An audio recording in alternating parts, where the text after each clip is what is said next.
Welcome to capitalism. The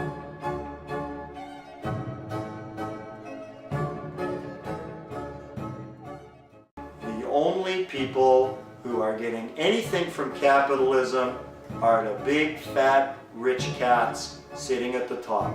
Ask Warren Buffett, ask Bill Gates, ask anybody who's got lots of money, even President Obama. He's got more money now than he ever had. Capitalism helps those guys, it really does. But for most of us, the average people, it's a scam.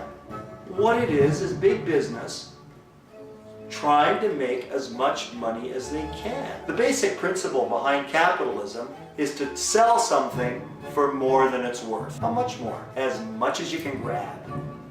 That's how they think. Consumerism is how capitalism plays itself out. You need a suitcase, you got a choice. You can go to your local department store and buy a really good suitcase for the most a couple of $100. Or you know what? You can go to Louis Vuitton and buy one for $15,000. Guess who's winning? It's not you. It's Louis Vuitton. You think the $15,000 suitcase is any better than a $200 or $300 one? Forget it. You're kidding yourself.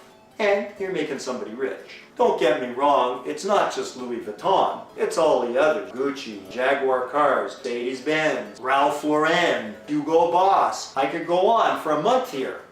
Those folks are scamming you.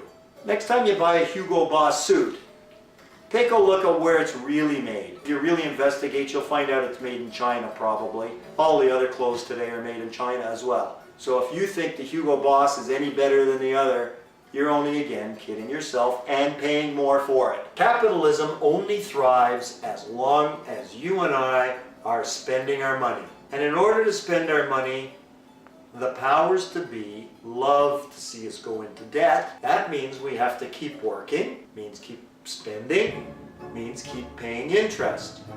Those are all things that the governments need in order to survive. Our government needs capitalism.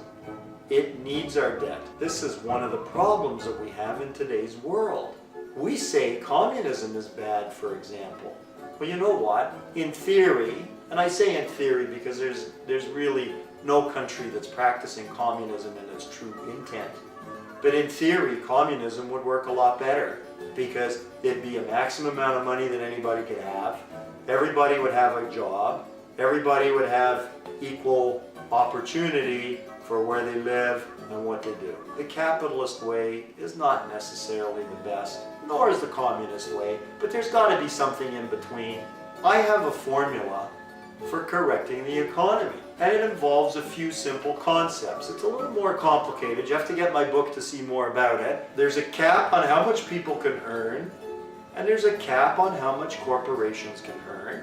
And it's based on their investment. So if they want to earn more money, they have to invest more, which is going to create more employment. We're not going to have unemployed people. We're not going to have the greed that we have in today's world. Will it happen? Probably not. And the reason it won't happen is because the 1% don't want it to happen. They want their money because money is power. Money is power.